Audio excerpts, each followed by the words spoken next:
somewhat of a rainy afternoon, rainy evening. And without further ado, I'd like to introduce our new commander at District A1, who was here maybe 11, 12 years ago as a lieutenant. He's been the captain over in Roxbury, and he was the captain of West Roxbury and Rosendale, so we're happy to have him back, Captain Jim Hassan.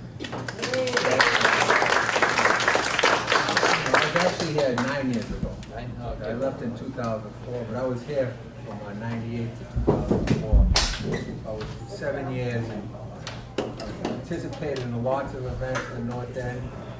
We used to take the kids skiing out of Pizarro, sent out on all those ski trips. And so I've been in the neighborhood a little bit. And when I was a kid, I used to be a lifeguard at the North End pool. Any years ago. So that's about my only affiliation. Other than coming down for the.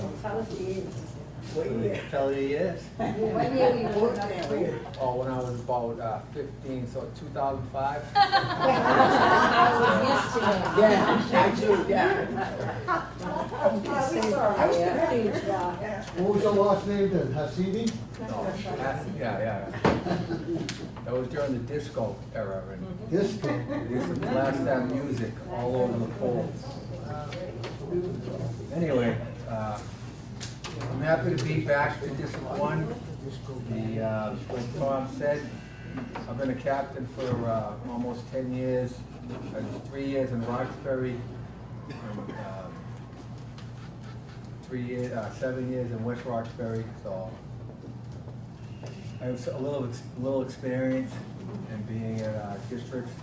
I know the party issue is one of the big issues around here, and I've dealt with that when I was in Roxbury with Northeastern University, and we dealt with the Mission Hill people were complaining about parties, a lot of students from either Northeastern or the Mass College of Art, Wentworth, so quite a large student population up on Mission Hill, and there's an overlap between people who work and people who go to college. So, we try to find the happy medium between the two. So, I have very little experience there. As far as community groups, I've been involved with a lot of community groups, trying to help people address issues to the best of our ability. I can't say we've solved every issue, but we've given it a good attempt. Captain, I'll say that we have a happy medium down here between the community and the college kids, and it's, everybody's happy. Everybody's And we've happy? solved all the problems. So that's one issue we want to discuss. We don't have to discuss that issue, is that what you're No, telling it's me? no wrong. Might as well get it out there quick. So, I was part of the, when they were developing the response at Brighton with VC.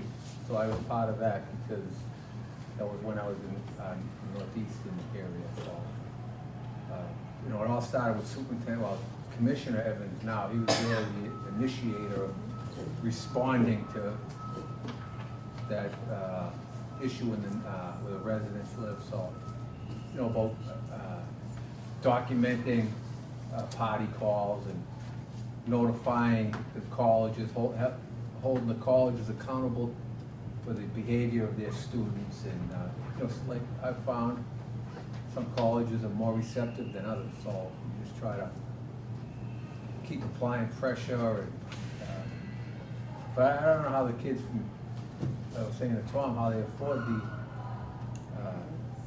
the rent around there. They pile in, right? So, so in those instances, when we could document people that are exceeding, well, they just had exceeding the how many people could live in an apartment, but there was a case that came out of Springfield that, so it used to be if there's more than 4 unrelated people, then it was considered a room, and also it allowed municipalities to address, have different avenues of redress. So what happened was the state Supreme Court threw that out. So that is no longer available to, they said you can have more than 4, that's not relevant, so. So I don't know, we have to, to sit down with Sergeant Lima and think about your issue. I know you're all probably all experts at it. Well, some of them actually have some pretty good ideas Yeah. that we do get the email. We actually got one right here. Well, that's Down the in best. Providence, Rhode Island, sticker shock. I've found that that's the best way to go about it, is let the community, because the people that live it, experience it, they know how to address it.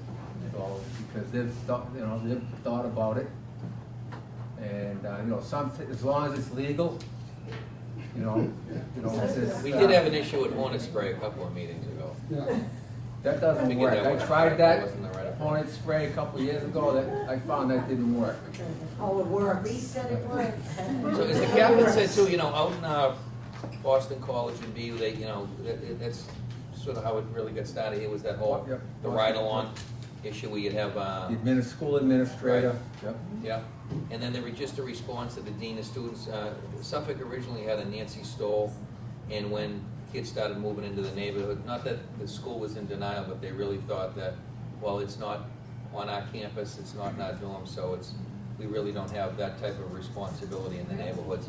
Ann Coyne is the dean now, and, the school, they positively address it a lot differently now, and the kids are held accountable, especially for Richie Grealish getting out there and being involved in the ride-along. So, I think we'll progressively move forward, the relationship between the school, the police department, and the community. And then, just on stuff like this, just coming up with new ideas, or, the changes in the city ordinances on the loud parties and the issue with the landlords being unresponsive. So I think we've made some headway there. And, I think we're always gonna be continuing at this, for a long, long time, as more and more kids seem to be moving into the lockdown. Anyway, start right in with the statistics if you'd like. Or does anyone have any questions up to this point? No questions, so, I have a question, have you met Marie yet? Must have been told about her. Stand up, Marie. Stand up, Oh, go I over don't stand up. proposing that Come on, there. come on. Come on, that's a good proposal, Marie.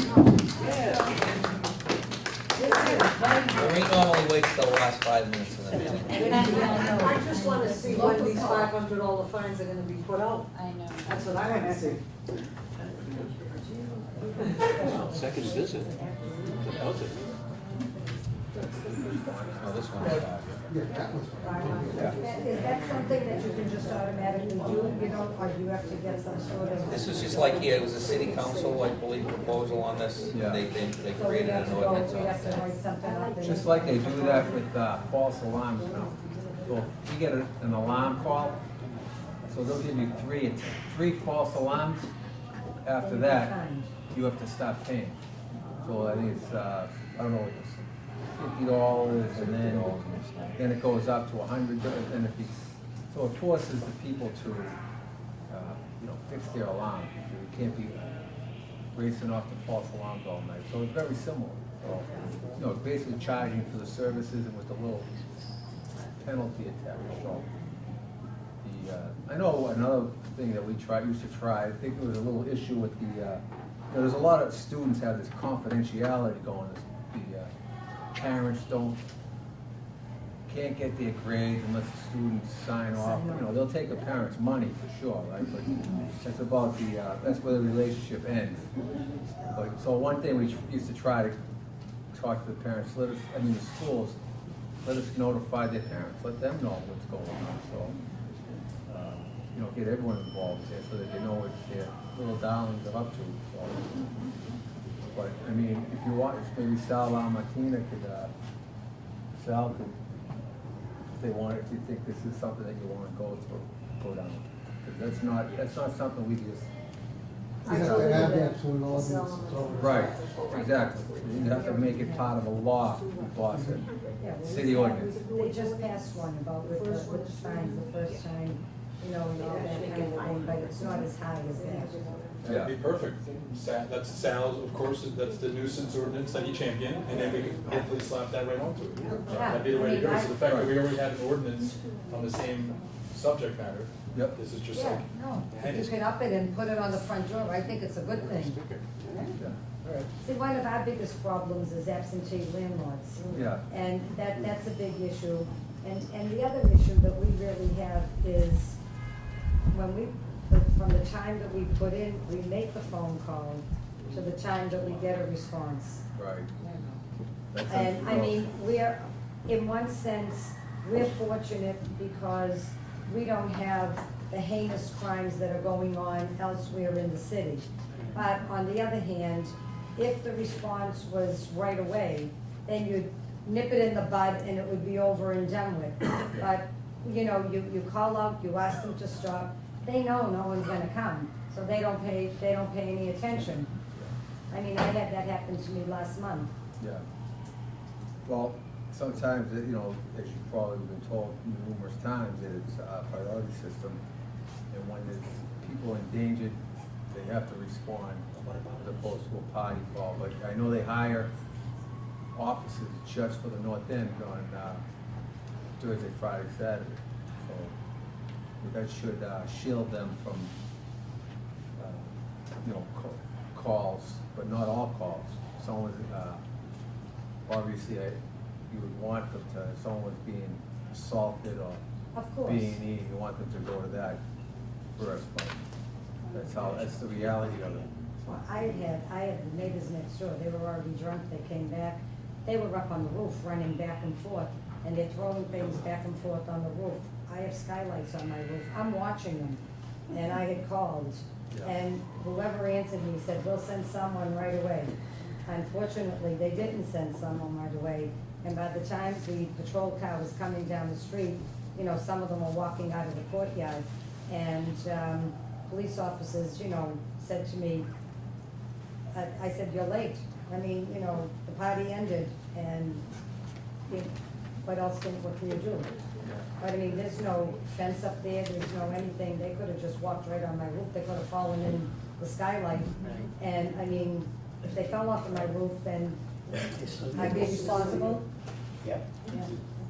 Well, I don't think you'd be responsible, but. I mean, they're on your roof. trespassing on your roof deck. Right. Right, well, we don't have decks, I mean, they're just. Well, they're still trespassing on your roof. They're on your property. Oh, they were on your roof? Well, they're right next door, they did not come on my roof, but I mean, I have skylights there, I was watching them running back and forth, they were throwing things back and forth, they could have, you know, fell off themselves because they were inebriated.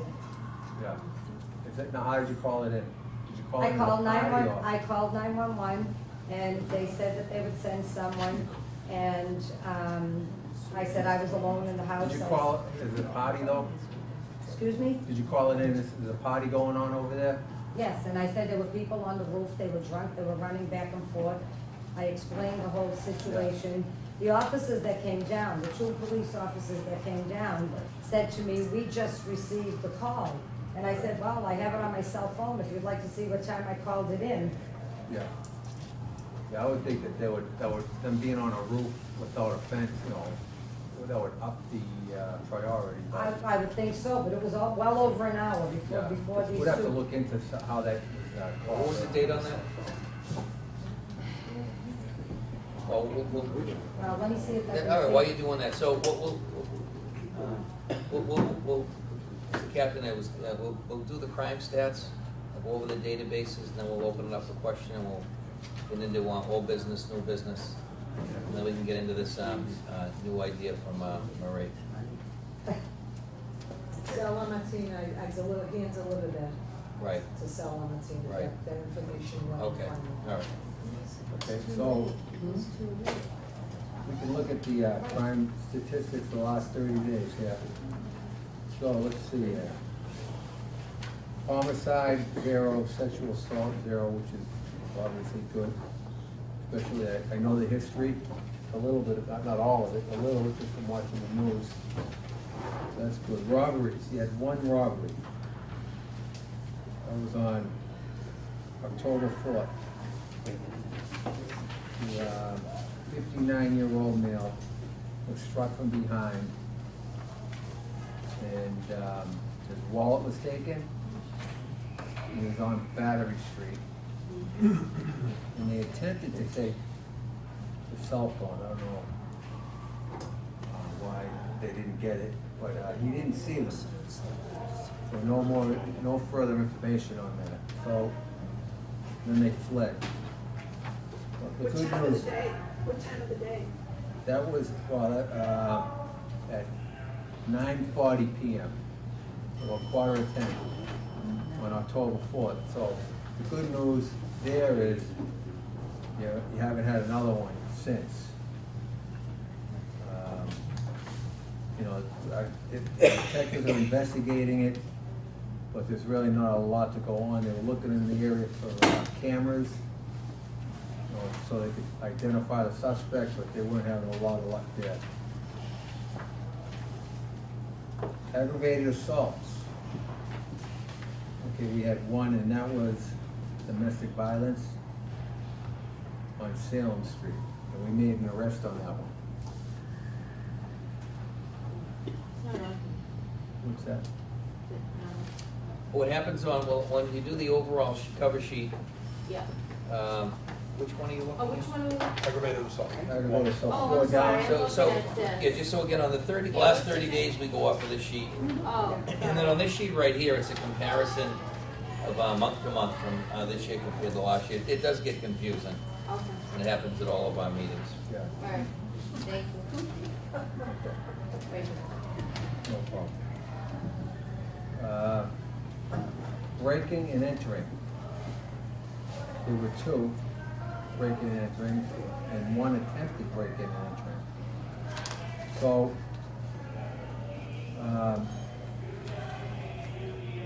one break was very strange, very strange. It happened on October 24th. A young woman came home at 7:20. Let's see, she came home at 8:46, but so she left at 7:20 p.m. and came back at 8:45. So she was gone for about an hour and a half.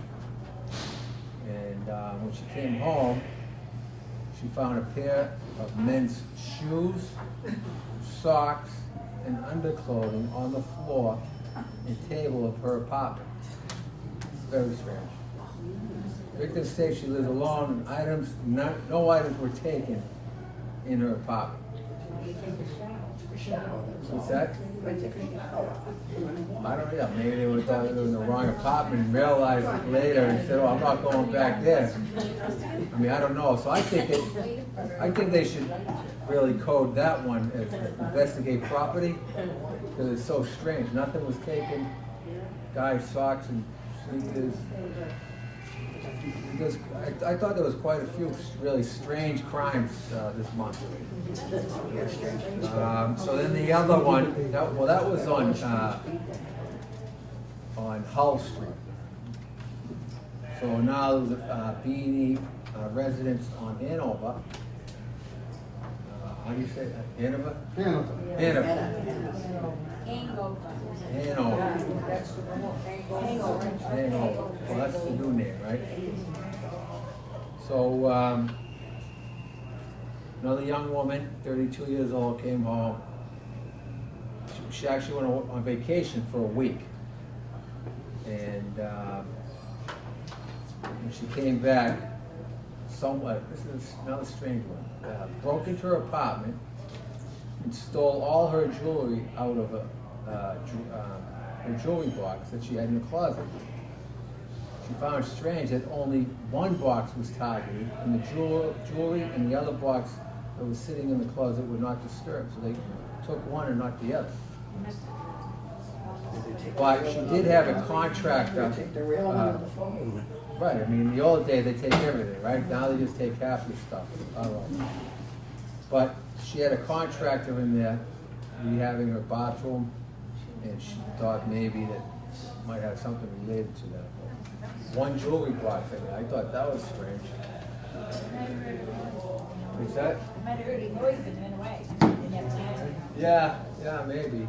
That's a possibility, but yeah, I mean, I don't think they were that big. If you grab them with one in each hand, but so those were the two break-ins. And so, that, you know, that's a good point. So if you go away on vacation, you know, you have to have people in the neighborhood that you trust, let them know, so that if they see anything, they keep an eye on your apartment, that's the key. You know, watching out for each other, that's the key to this. So,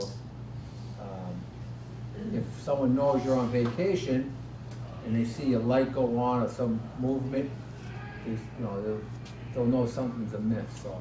Nowadays, they put it on Facebook that they're going away. So That's not good. everybody knows. You don't wanna tell everybody. Really, I don't know why they do. You wanna tell a few trusted people, like No, your no, next no, door. no, I'm saying the young people today, when they go away, they announce it. Yeah. It's crazy. That's not smart. He's looking at me. Yeah. That's not good. But I don't understand all this Facebook stuff anyway, but why you wanna put all those photos and everything else about your whole life on there. But anyway, that's another story for another day, that I yell at my kids for all the time. So then the next one was attempted break-in on Endicott Street. So, What number? this is 99. This is another strange one. This sounds like the kid was very drunk. Well, I'll read it to you. But tried to get in using a credit card, and then when she said, "What are you doing here?" It was another young woman, and confronted him. "What are you doing here?" And pushed him out the door, and he stumbled down the street. The cops came down and arrested him, but he was almost incoherent. They said the suspect was very intoxicated, in his 20s. He did not observe any signs of forced entry. He was placed under arrest for attempted being in. So I don't know if he thought he was in the right apartment. I mean, I don't know what was in his mind, but he had a quick college ID, Quincy College. He was from, so it doesn't say. Yeah, so, to me, that's another strange one. It sounds like he was at the wrong house, drunk, thinks he's at his own house. That happened to me when I was a kid. No, I didn't go to the wrong house. Someone ended up I lived on the 3rd floor in South Boston, and my father started yelling at me in the morning, said, "You gotta get your friend off the couch." I go, "What friend?" "It was your friend with no clothes on out there." I don't have a friend out there. So I go out there, I looked at him, and I have a brother. I said, I don't know him. So my father woke up my brother, he came up. So we woke him up, said, "Hey, mister, you gotta get going." He's like, "Where am I?" You know, he was totally lost. What a wife. They knew where he was. So anyway, that happened to me, but that's what it sounds like. He was in the wrong place, drunk. So, okay, so that's, we had one auto theft, car stolen from 60 Fulton on October 29th. It's not really much to go on there. Was it the type of car that's usually stolen? Was it like a Yeah. Toyota, Honda? Yep, it was a Lincoln 2002, which is unusual. It's good. Yeah. The owner, 81-year-old guy, lived in 145 Commercial Street, so probably people in the room know him. But, yeah, he went out there. That's the guy that went to the hospital and checked into the nursing home. When he went home, his car was gone. Maybe, I don't know. First, his house was robbed. Yeah, and his house was wrong. What was his name? He lived on Fulton Street, Yeah. No, this It's is the Commercial same. Street. Sure. same concept. Yep. Oh, no, that's from Sidney's Fulton Street, but his car was parked on Fulton. His car was parked on Fulton. But he lives on, 185 Fulton. what is it? 185 Fulton. Yeah, 185 Elderly health. 145, Or yeah. whatever it is, yeah, Yeah. he's the same guy. Yeah, so he was having bad luck all around. So, but we don't have any more on that. No. 2000, that's unusual, make and model, like, Mark was saying, you know, they usually target the Toyotas, the Camrys, and what is the most common? Camry now. Like the Honda Accord or Honda Civic. Accord, exactly. Accord is the cars are. They want the parts because you steal those parts from the Honda and they fit the Acuras. So that's why they target those vehicles, so. And then the last thing is larceny. Just plain larceny. So one was from, another strange one, from the barber shop at 79 Commercial Street. Guy was getting his hair cut and another 30-year-old black male walked in and trying to, I don't know, I can read it to you, it's a lengthy one, let's see here. Walked in asking for money, so someone thought he was there to ask for the car to be moved, and the owner, I guess, said, oh, the keys are in the car. The keys are in the jacket. So the suspect grabbed the jacket, took the keys, and when the victim went to get his jacket, he noticed it was gone. The suspect was in his car attempting to take the car. So he ran out, they had a little struggle. The suspect ran down the street, the police were called, and they arrested him. So that was one. And the second one was, I don't know, 111 Atlantic Ave. $400 was taken from a lock drawer. The victim, it says he let the suspect in, and he takes responsibility for letting the suspect into the apartment. So he was making coffee for the suspect, I believe that is when the incident happened. So he let a friend in his house. The friend took $400 from him. That's, any questions on any of that stuff? Okay, so, do we want to review these, Tom? Well, on this, on the, excuse me, on the other sheet here, if you take a good peek at that, you know, there's a couple of the good things that you see there. And again, the captain's been here for 3 weeks. This might have a lot to do with the different crime. Last year in October, we had 25 Part 1 crimes. This year in October, we only had 5. And in September, we had 21 Part 1 crimes. In October, we only had 5, going from month to month. So I hate to put a lot of pressure on the new captain, but since he's been here for 3 weeks, crime has plummeted. No, listen, So I don't take credit for I don't know if I'll any, be here next week. I don't take credit for the successes. So my piece is, as you all know, is the calls that come in after 12. Now, for the last month, we had 22 calls that came in. 4 no persons were found. The one repeat call was 40 Sheep Street, and the young professionals that have a penthouse up there, we'll be dealing with them for the college and for that database. Last 2 that we had were North Grove and Joy Street up in Beacon Hill, Suffolk kids. The one that I had personally was back on 9/22, the 136, 138 Prince Street, the rear north margin. We did get a hold of the manager of the property and the landlord, and since then we've had no issues that I know of. And the 2 prior to that, again, one was 108 Myrtle Street up on Beacon Hill. So it's kind of a little change, I guess, overall. Other locations that we had out of the last, out of the 18 calls, we had 32 Fleet, 27 Chatter, 330 North. I mentioned the Sheep Street call that came in twice, 421 Hanover, 6 Prince, 2 Snelling Place, 35 That's Chatter. me. Okay. That's the one that I called. Oh, that's the one, okay, then that was on 10/19. Yeah, it's not coming up on my phone, I'm looking at all, do they come up? 2:55 a.m. Yeah, that's when I called, and the police showed up, it was after 4 o'clock in the morning. Okay, well, what I can do there is, because on our database, we actually have down the supervisor's name and the officer, so we'll find out exactly what happened on that call. Okay? Sure, Can thank you you. let her know? Yeah. Your number to call? Yeah, okay, yeah. And 74 Salem, 41 Charter. We did get one call to Princeton Salem for a loud party. That was one of the no persons found.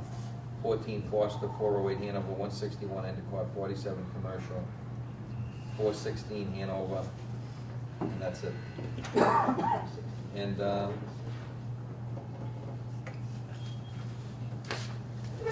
have a question. I'm done.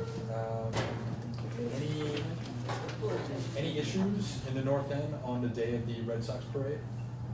We had a lot of people in the neighborhood, got a little, loud. I don't know if it was unusually loud, but, starting like 9 AM, and then when I came in afterwards when it was done, I was just wondering if there were any associated issues. No, not that I, Well, we will, couple over at, like Coogan Bluff, I'm sure everybody saw it on the news. everybody see that particular incident, Coogan's? Yes. No, I heard about it. Have you You seen were it there? on the video? Yeah. So the video was pretty ugly. Right now, there's 2 arrested, maybe 3 more to be arrested. I think Sergeant Paul Brooks went down there, there's about 150 kids scrapping, and they really put the boots to it. Yeah, and the captain was there too. And actually, when we were working that day, that's when you put out the extra patrol, when you saw the full capacity at the bars Yeah. and the clubs with the lines.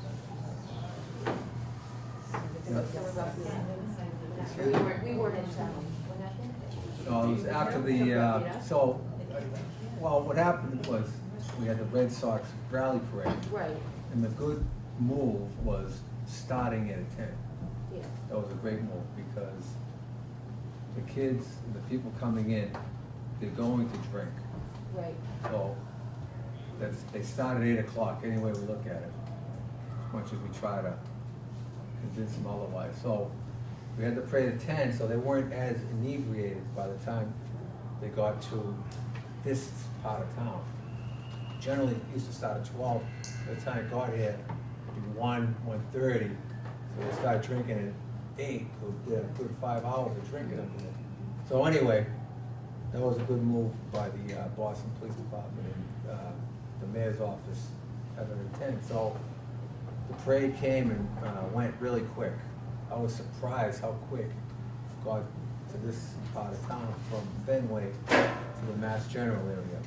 It was about an hour and a half, which was very, very quick. So people, after the parade went, most 90% of the people went home. I saw all families. There was a lot of families. Yeah, from, so we were area, District 1, the police station, we were responsible from New Sudbury Street all the way to the very end, through Mass General, all the way down there. So that's basically the people that were there, all families and everything. But so anyway, afterwards, the young folks wanted a party, so they ended up in Faneuil Hall area. So it looked more like a nighttime crowd, lines and very active people, acting up or acting out, whatever. And so there was a line at the Coogan's Bluff and Antan, what is that? Antan. One of them Irish bars. So the lines converged, they started fighting, and it turned into a big melee, like 150 people were fighting. Well, maybe not that many, they were all involved. All day, yeah. Maybe like about 30 people were fighting. I mean, they have a video of it, it was online, I couldn't even watch it. I had to turn it off, because I didn't want to see it. Yeah. But they stomped on some poor kid. Is he all right? Is he all right? Is he all right? Oh, he's alive, yeah, I think, I'm not really sure, I don't wanna say Because one he was thing. unconscious on the news. Yeah, he was like, when they kept hitting him, right, it was brutal. That's really basic.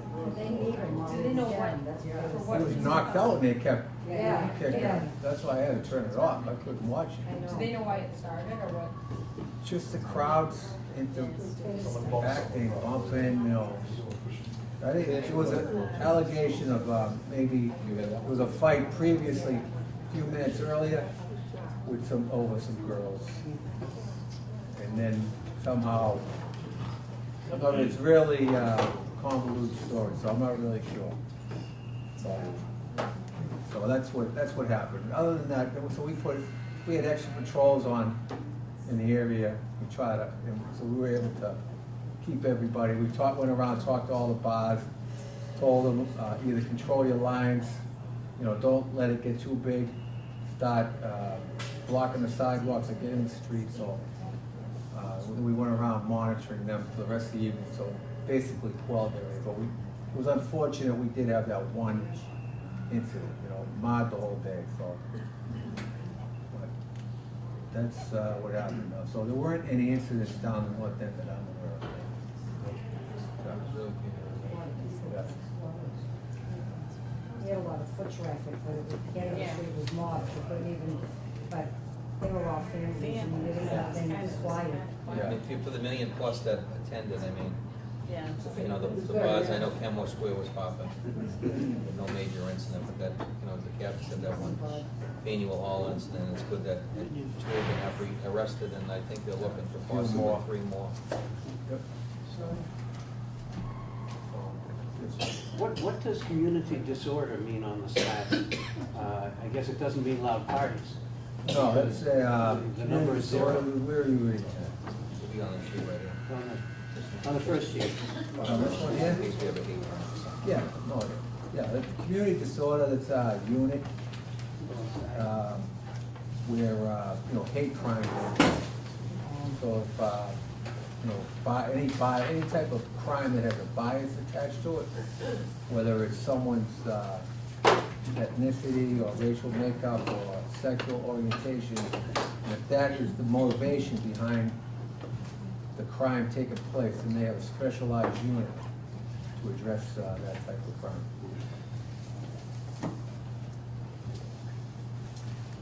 Any other questions?